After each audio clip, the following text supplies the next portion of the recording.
On today's episode, we'd like to welcome our guest, Elton Lin. Elton, would you like to introduce yourself? Sure. Thanks, Shanaya.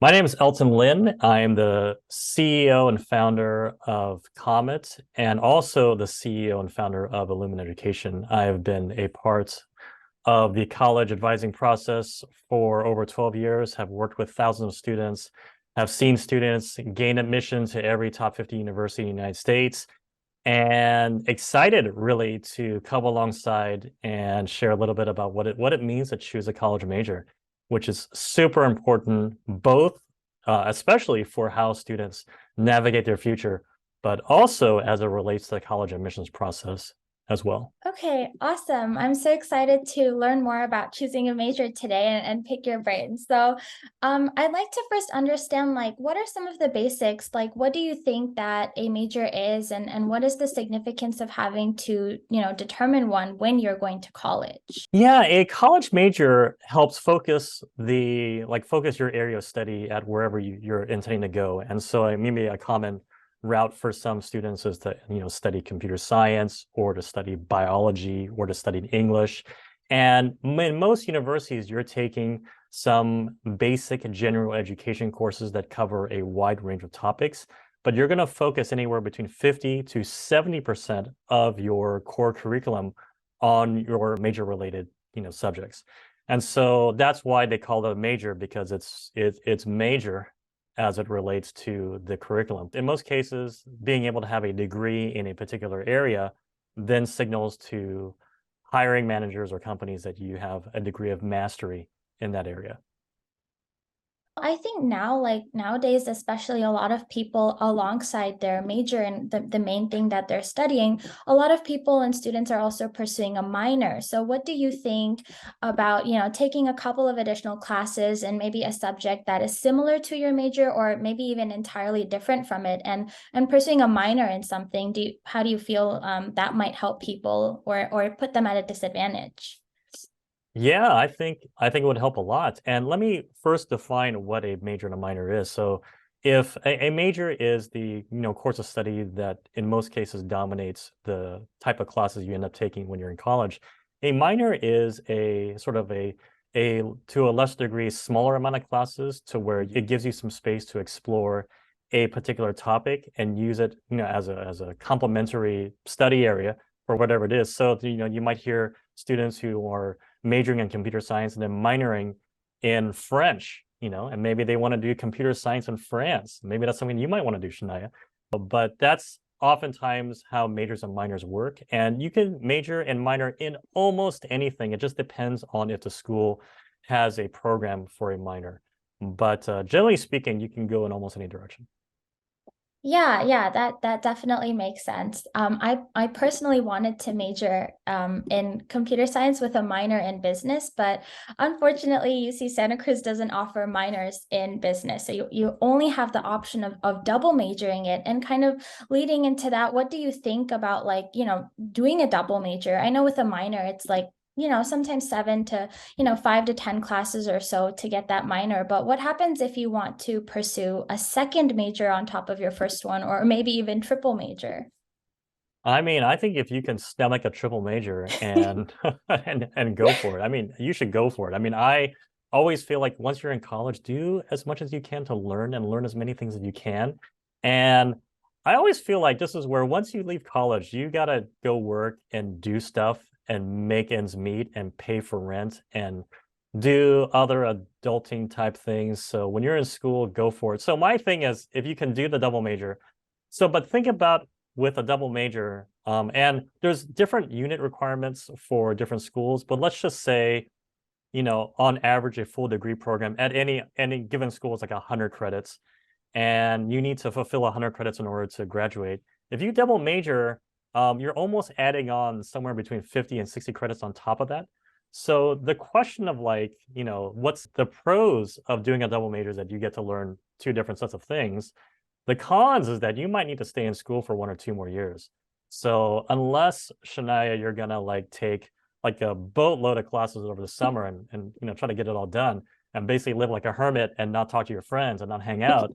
And I would say you're a personable person and and you seem like you like hanging out with your friends. So I would encourage you to to do so. But that's the that's you know, some of the byproducts of needing to do a double major. I think it's great, but you will need to take more classes and may extend your graduation time.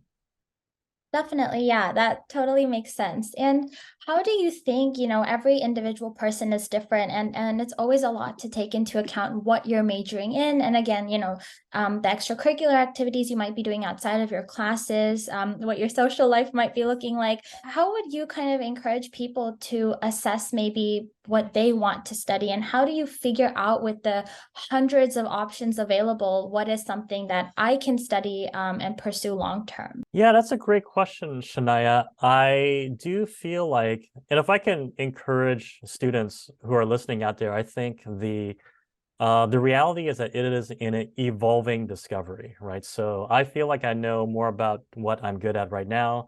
I don't think I knew that when I was in high school. And so each year that goes along, you're going to learn more about what you're good at and what brings you joy. And we can kind of go into this in another podcast. But I think everybody has their own unique superpower, something that they do really well, that brings a lot of benefit to other people, that also brings you joy. And so, and one of those things for me is actually like counseling students, and I self-admittingly do it well. And then it also brings me a lot of joy and hopefully brings a lot of other people benefits. So I think as you're thinking about what might be a good fit, you may want to just think about passions and skill set first, and what is really interesting and exciting for you, and then think about what sort of stirs up the curiosity. Maybe I have a student who is currently working at an old folks home, at a nursing home, and she's helping to manage the medication and supplementary vitamins for the people, for the residents. And she's like, as she's working on that, she's like fascinated with nutrition and how certain vitamins play into helping people navigate their health. And so, like, as she's doing that, she's seeing the interest and curiosity grow, and she likely is going to apply in as a nutrition major, right? So there's that passion and interest, and there's also skill set.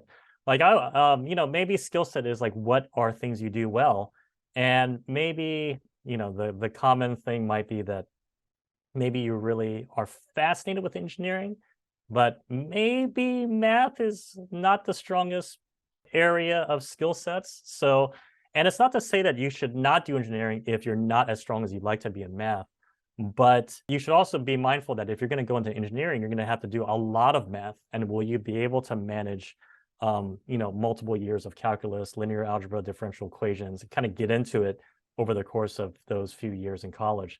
So thinking about passion and skill set and then finding some major that fits those two is important. Yeah, and let me ask you something that I think is definitely very controversial for people, and I'm sure the listeners are curious too. What would you advise students that are struggling to decide between something that they feel is their passion versus maybe trying to be a little bit realistic given like maybe job economy and income for specific majors? I think a lot of people tend to have that question or confusion of like, hey, I'm comfortable with this, or I like to study this, but I feel that in the long run, maybe if I study, computer science or medical, it might provide me more job opportunities and financial growth than studying like culinary, for example. How would you like kind of advise people who are confused about, how to evaluate that when determining their major? Yeah, that's a great question. And the just on a side note, the culinary school, my sister-in-law is a culinary school grad, and now she is one of the head chefs at Stanford. So Oh she's my gosh. there is a job market for those people who want to be in food. So, but I think that's a great question, and I think there's always this balance of passion and practicality, right? So I think I think students need to be aware of the job market. And I think most students are certainly thinking about it. Will there be a job once I get out? I do feel like the job market is evolving and changing especially at the post-pandemic plus the onset of ChatGPT and other technology like that, I think there's going to be big changes, upheaval, if you will, in a lot of industries. So my thing is actually I think it's super important actually for students to kind of do a little bit of both, and perhaps why there's benefit to doing a major and a minor. I'll also go back and also say, maybe qualify that by saying that I think it's important for students to really follow their curiosities, and their curiosities in most cases are where you think creatively, or where you think innovatively, or where it really helps you really imagine and really develop your sort of creative problem solving sense. And so even if it's like, say, creative writing, even if it's philosophy, even if it's, classics, whatever it might be, I feel like it's important, vitally important for students to begin with their curiosities, and then you can consider pairing that with something more practical. And you may consider doing it in reverse, like thinking about something more practical and then pairing it with some area of curiosity. So I think right now in today's job market, it's important to do a bit of technical and non-technical. So if you come in and your passion is creative writing, I think it's good to do a minor in statistics or computer science or data science. Or if you're going to begin with data science, give yourself some space, honor your passions and curiosities by considering doing a minor in French literature, French poetry, if there is a French poetry, or political science or something like that. And exercise your creative thinking, and then give yourself a practical tool set. I think both are important. And if you can do major minor, that will not make you have to stay in school too long. Definitely, yes. I can agree with that. I think that having that opportunity now to minor in something that you actually like or enjoy and want to maybe study outside of your major definitely can give you an edge up when you have skills that you want to apply in your field. And what are some examples that you think like students now that are kind of gearing up to apply to college, or maybe even are already in college and trying to figure out what they want to declare their major in? What are some questions that they can really ask themselves before kind of taking that step forward and finalizing that decision? Yeah, I think it's important to maybe begin with the two questions of what's your passion and then what you're good at. So, and be very honest with yourself. I think that's important. I do feel like, when you think about like, say, studying a particular major, and let's just say it's history. Do you feel good about spending the next 4 years delving into history, all forms of history? And maybe you would. And my thing is that if you don't, then kind of do a gut check before you end up majoring in it.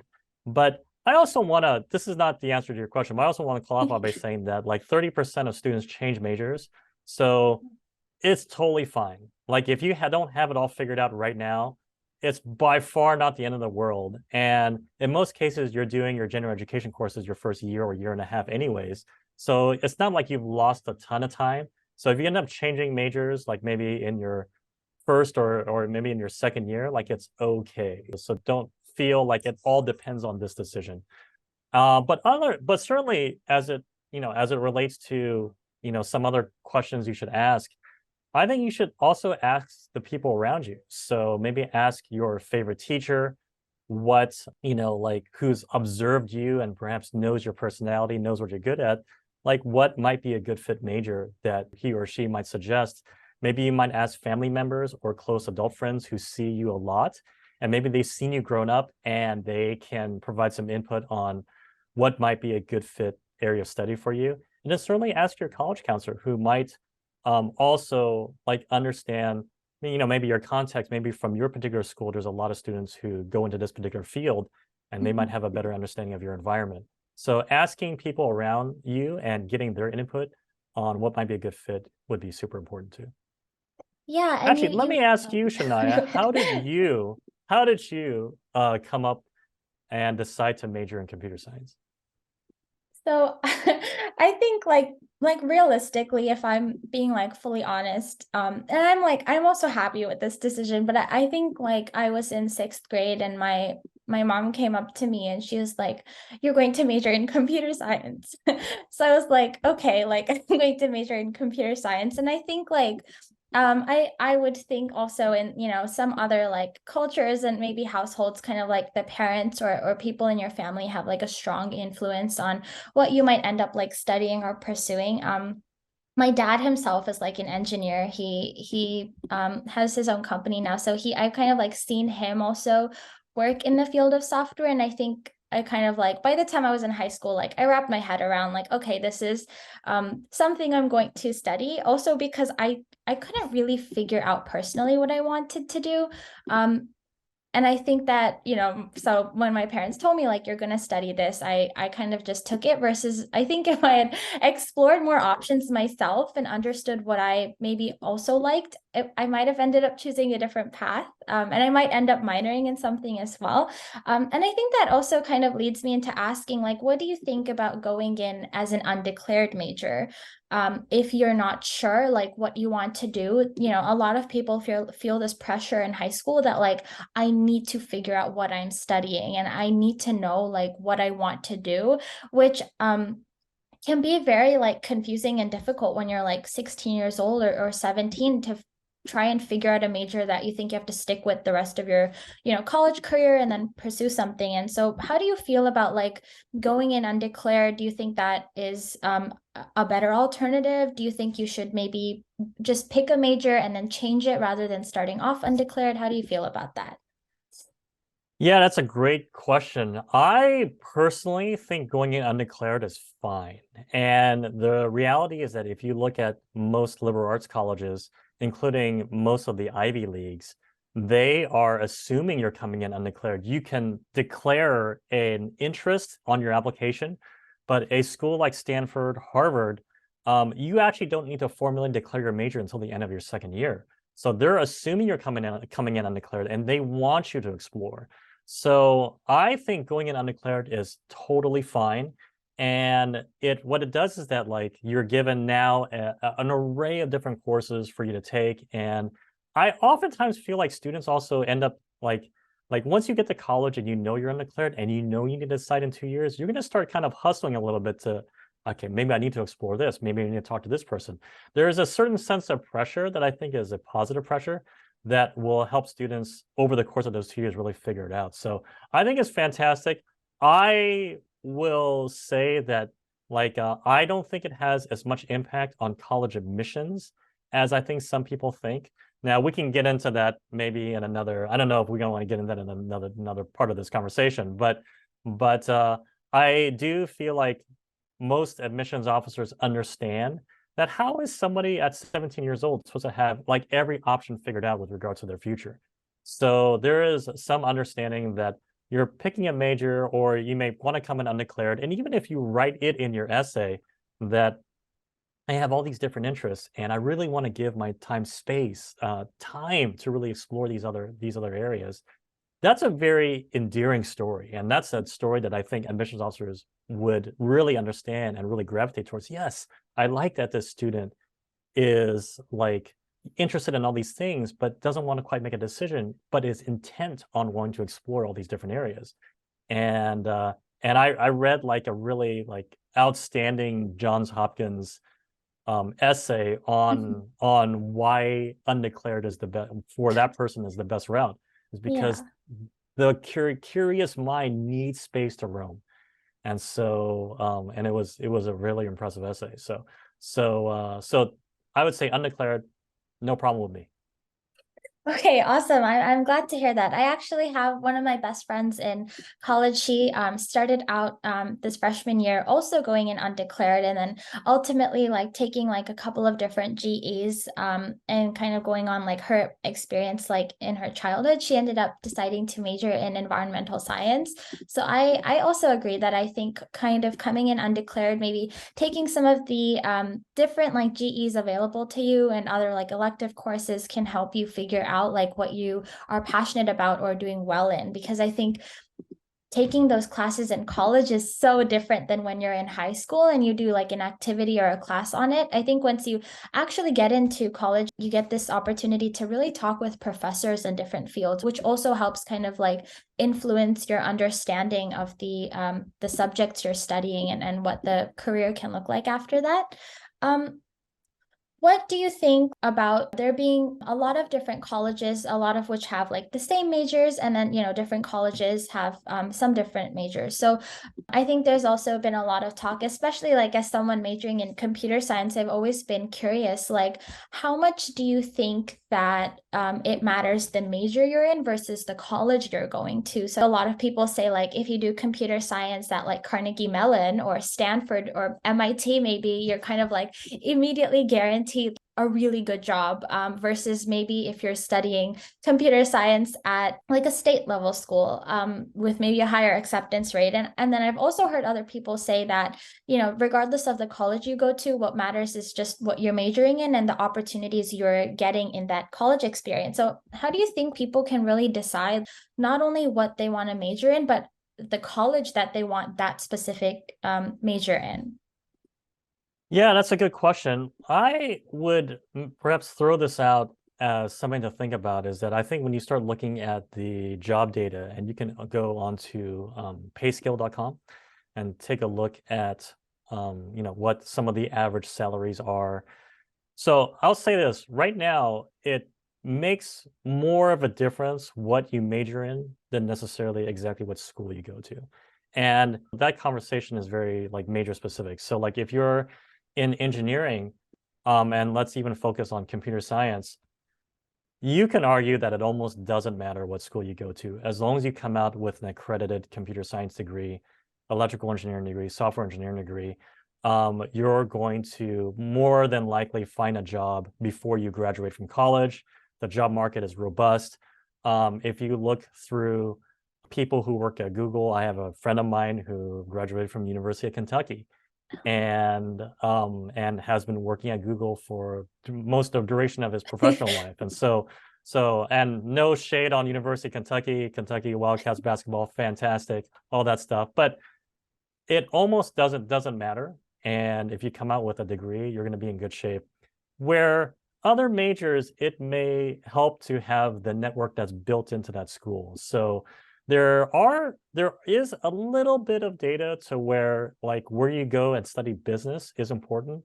But that also then skews towards where you study business at the MBA level is a little bit more important than where you study business at the undergrad level. But in many cases, there are like say business consulting firms that are recruiting from specific schools, and oftentimes they like recruiting from large public schools because they like recruiting perhaps the top 25% of students who've navigated their way through a large sea of people, and they're recruiting like whether it's PricewaterhouseCoopers or Accenture or other consulting companies that are recruiting from like Fresno State or University of Wisconsin or whatever the case may be. They're recruiting from a large swath of public schools, and they're looking for the best students from those schools. So I wouldn't automatically feel like you need to go to maybe one school or the other. Maybe it's more important for some majors and less important for others.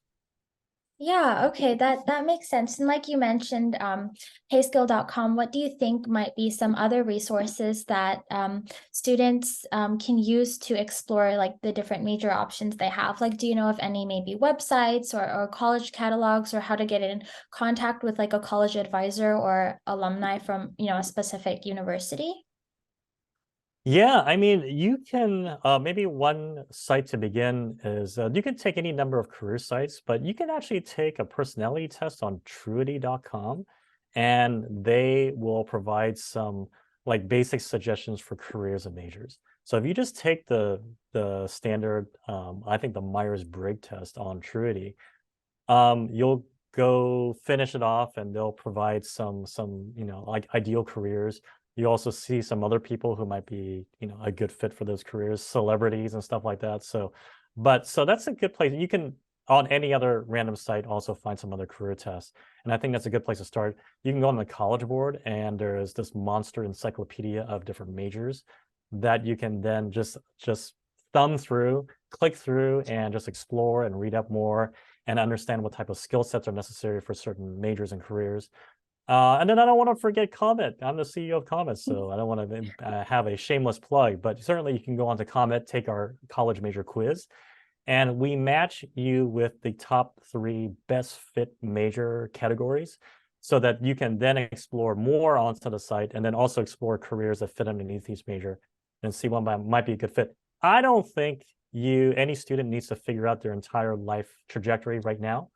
But I think it's good to find a good fit like major in an appropriate category. So whether it is like maybe you might want to go into engineering, but maybe you start in mechanical engineering, but you might shift to environmental engineering. That's totally fine. Or maybe you might begin with like political science, but you might want to shift to international relations or economics later. But at least you're in the ballpark of where you probably ought to be. And better to know that up front than to have to change majors too late and then have to, take too many more classes. Yeah, definitely. And I think speaking of majors, there are so many options out there now, like especially using the quizzes can be helpful. Like, and there's a lot of different options even within like main field. So I remember how like I have a friend and when we were in high school, her dad like we were like having lunch at her house and her dad was like, I'm giving you the option of what you want to major in engineering.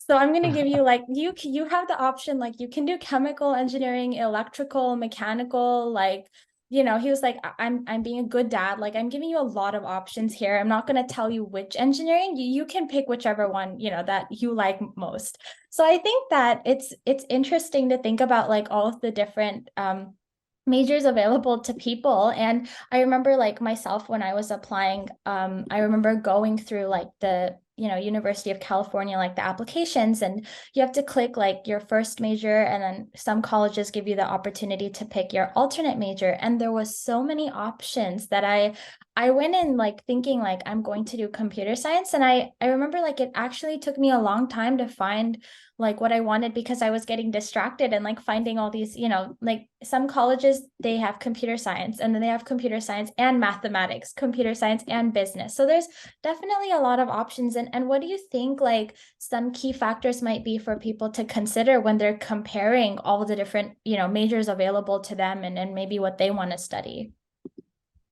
Yeah, that's a good question. I I want to come back and ask you some questions, Shanaya. Sure. Before we, okay, I'll promise we'll get into that. We'll get into that in a moment. And we'll Okay, kind of get sure. into, and I think what students need to know is sort of how the job market may evolve over the next 10 years, which I think is going to be like hugely, like there's going to be a lot of shifts as it relates to new technology that's coming out, ChatGPT, et cetera. But let me ask you, I feel like I've been wanting to ask you since you brought this up. You're talking about like your friend whose dad said any engineering major, that's fine. Like I'm a good dad. I'm giving you lots of freedom, but it's like anything within engineering.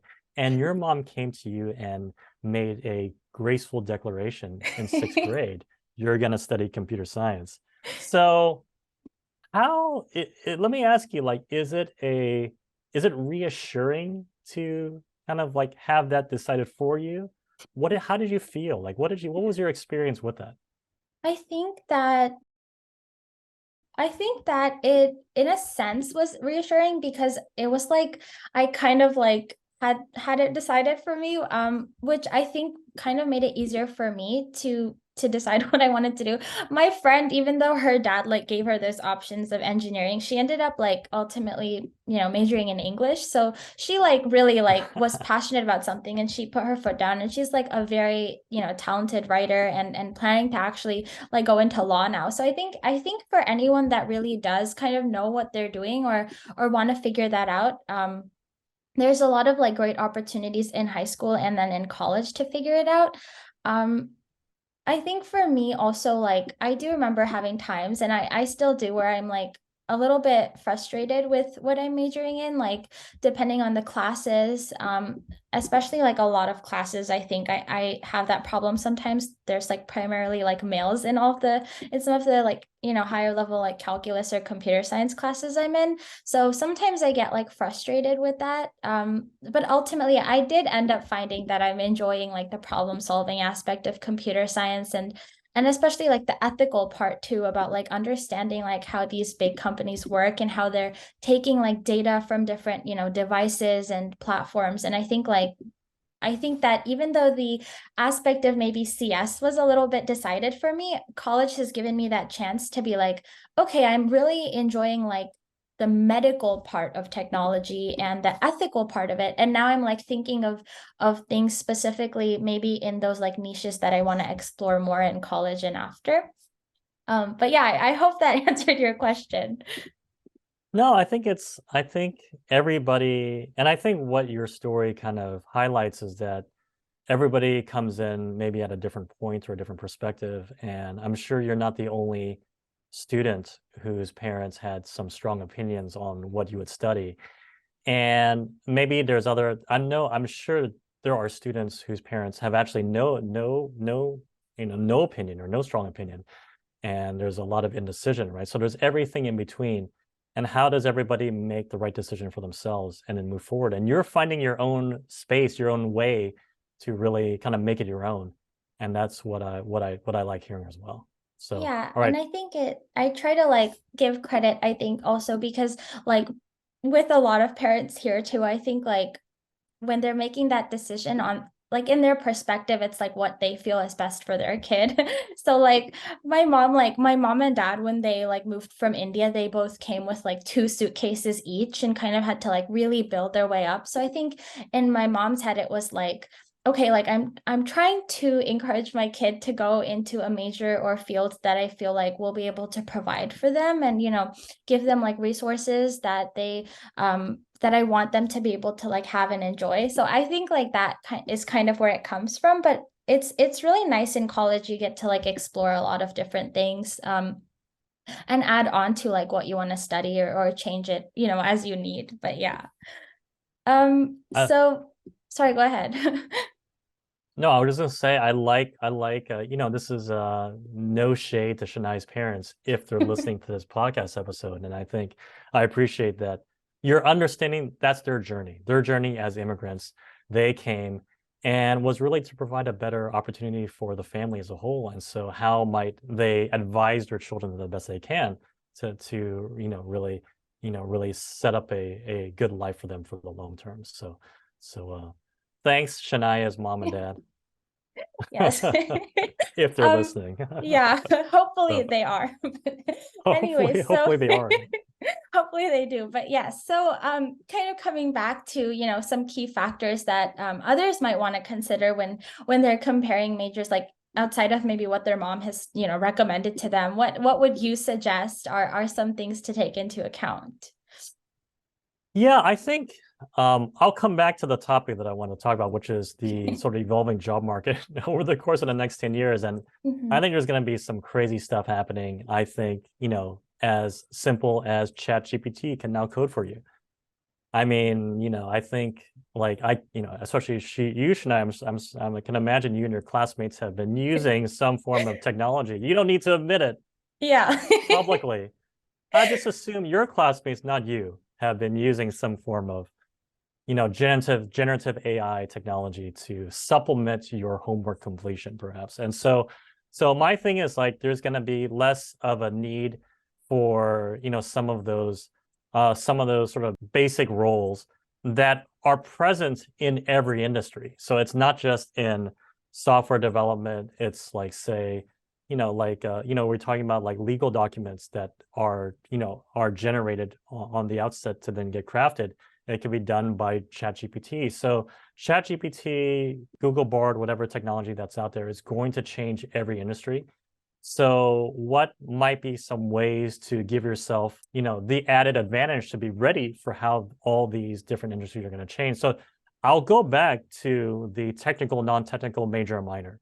And so this is where I think it's important to, even if you're an artist, and my wife is an artist, so she's, but to still do like some kind of minor, technology minor, like even to do computer science, just so that you're conversant. You may not be programming, but you're going to end up working with other people who are technology people, and technology people taking humanities majors or doing minors to help them think and not just be programming, just code like rote coders, but they need to really think about how to ask the right questions. Like ChatGPT is all about asking the right questions. So really training your mind on how to think and think critically, analyze and not just code. And that's where humanities and liberal arts majors are going to be super important. So CS people, double major in political science or whatever, and give yourself. And just so you know, I feel like um there's gonna be like a projected increase, 10% increase in demand for people who are coming out as humanities and liberal arts majors. So humanities, liberal arts, whether it's English, history, political science, you might consider econ in that bracket. But the reality is that there's going to be an increase in people coming from those disciplines because the world around AI is gonna be sort of managed not by technology people necessarily, but by ethicists and by government officials and by economists and by all sorts of other people who are not necessarily technology people. And so this is where if you're an ethicist, you're like, you're studying, like societal frameworks, you're studying philosophy, you're studying how things fit. And like the big thing, right? Even Elon Musk coming out recently and saying that, you know what, the government needs to step in and slow down the development of ChatGPT and really put into place the right government frameworks. So the people who are doing that aren't computer science people. The people who are doing that are the other people who've majored in other humanities majors. So let me encourage you, if you're interested in humanities, this is a prime time to really dig into history, political science, even English, and really carve a space out for yourself. There's still going to be a need for programmers, and I think the need for programmers is going to be strong, but it may not increase as much as it did in the last 10 years. So CS is still a great major, and you're going to get, Shanaya, don't worry, CS is going to be a great major. You'll be fine.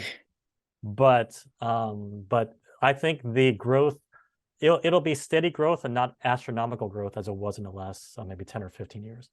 And so I think if you think about the job market for the future, think about interdisciplining your subject training and studying a lot of different things so that you're prepared to pivot in any direction in a changing work environment. Yeah, no, I definitely agree. And I love that there's like a projected increase for, humanities and liberal arts majors. I think that one of the stereotypes we see with people in STEM sometimes is like being able to handle the numerical calculations, but then sometimes lacking on like that conversational ability. So sometimes if I'm talking to my dad or, my mom is, he'll just kind of be like, what it feels like his brain like isn't processing like when we're trying to like have a conversation with him, or if we make a joke, it almost feels like he's a robot that's lagging, and we tease him a lot like, oh, like 1101, like did you understand that? So I think it's really nice to see that definitely it makes sense that humanities and liberal arts majors need like have that ability of like thinking and communicating, and I think that that's something that everyone is like should focus on as a skill set. But kind of going into that, what do you think, like what are like projected to be some of the growing markets or professions that people might want to look into if they're maybe concerned with like understanding like where kind of jobs are going to be? What are some things that people might want to study? Yeah, there are some growing industries that I think many people may not. I think everybody's assuming that, like, if you're in computer science or data science, that's going to grow substantially.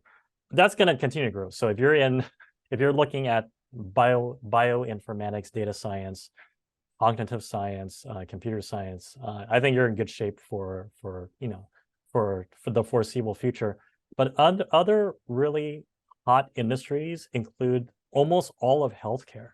So nursing, physician's assistants, occupational therapists, physical therapists. You cannot have a bot help you rehab your shoulder, right? So like I'm playing tennis right now, and I'm having like my whole right arm is killing me right now, and I'm not going to ask ChatGPT. Is not gonna help me, work Right. on that rotation of my shoulder. So when you think about healthcare, it's going to not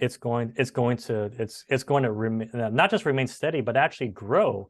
The reality is that ChatGPT and other generative AI technology may help streamline how people are diagnosing their issues. And so like, I may not like I may find out with the help of technology that my tennis elbow is like a solution is to really work on my forearm. And I don't need to like talk with 8 other people to go figure that out.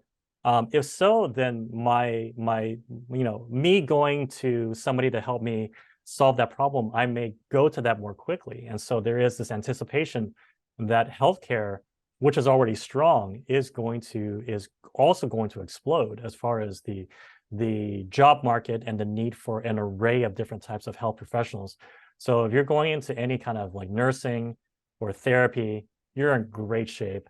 And on top of that, this is where like ChatGPT is also going to change a lot of how education is being distributed, but there's still a need for real human people to work directly with students, and information can be doled out, but human connection still needs to be managed by people. And so early education educators, social workers, teachers who are then leveraging ChatGPT AI to then focus more on student work. There's going to be a need for those people as well, in addition to all the technology growth that's going to be happening. But healthcare and education is going to grow in every respect. Yeah, definitely. That I can see like healthcare, becoming a very important like, and it already is, but definitely growing as a field.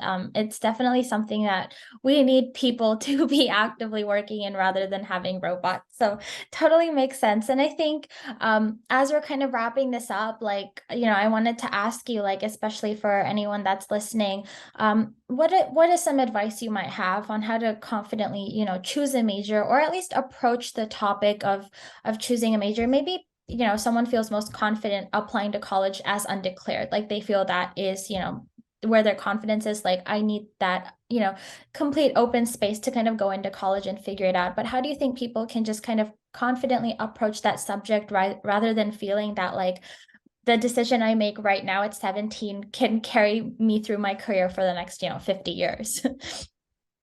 I think it's like maybe perhaps it's exactly that thought that I think students need to like not overthink that, and not need to like maybe even shield themselves from it. And this once you start thinking that like I need to make this decision and it's going to be the decision that projects out my life for the next 50 years. Um, I challenge anybody to go ask 10 people who are currently working how many of them are actually doing the work that they majored in. And I'll tell you right now, like I was a civil engineering major and I'm not doing civil engineering. And I Yes. think about all my friends, and I'd say no more than half are doing what they're majoring in. And there's got to be a data point out there that we can find, but a lot of people are just doing different things. So it doesn't determine your entire life. And so my sense is like, I'd still say begin with your curiosity. Begin with what makes you want to think and imagine and really like brings you joy and excitement. Begin there and then supplement with some practical choices, however that might be. Not to say that maybe computer science brings you joy and you need to supplement with with critical thinking options. That could be a way to think about it. But begin with your curiosity and just go for it, and then supplement with minors or change after 1 or 2 years. It's okay. It's totally fine, and it's no big deal. So don't be so hard on yourself. Go for it and make some adjustments as needed.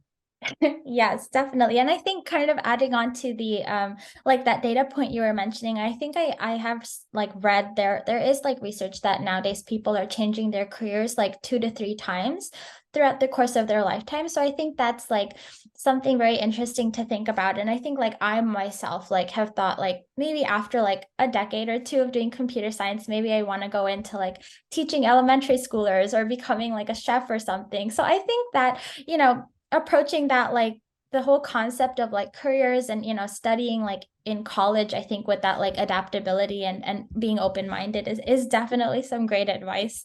um So is and that is that oh, reference sorry, to go culinary school? Is that your own I story? Did you did talk to your mom at sixth I grade?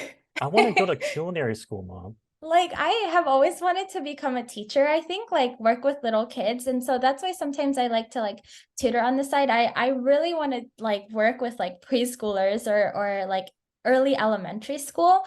But lately, like in college, I actually started to develop like this habit of like liking to cook. And so now I'm like, okay, maybe I can like do computer science and then teach and then cook or something along those lines. I have a couple of things lined up in my head. So we'll see how that kind of goes. But yeah, I think that kind of like leads into the importance of, knowing that like, selecting your major is an important decision, but it's also like a personal one, and there is room for change and adding or removing something depending on what you want to really study and do. Yeah, was there any like closing words you wanted to add on before we're over? As we finish this conversation, Sanaya, I realize that I think it would be great to have another conversation about how choosing your major impacts college admissions and impacts your likelihood, because it does more so than it did 5 years ago. So, so perhaps you might invite me back on to talk about this again, and maybe we can do that as a part two. What do you think? Yes, definitely. I think Right. I think you've like invited yourself. Have I invited my no? So I'm very excited for that, and I would really love to hear more from you kind of about like all the different colleges that are available to people, and I'm sure like viewers also have questions about in-state, out of state, like different things like that. So that concludes this episode, this first episode of our Comet podcast, and we hope that you guys enjoyed listening and gained valuable insights from our discussion. If you have any questions, feedback, or suggestions regarding topics that you want to hear about in the future or people you want to see featured on our podcast, feel free to let us know in the comment section below, or you can also go to www.applywithcomet.com/podcast. Thank you guys for tuning in, and we'll see you next time on our podcast. Take care.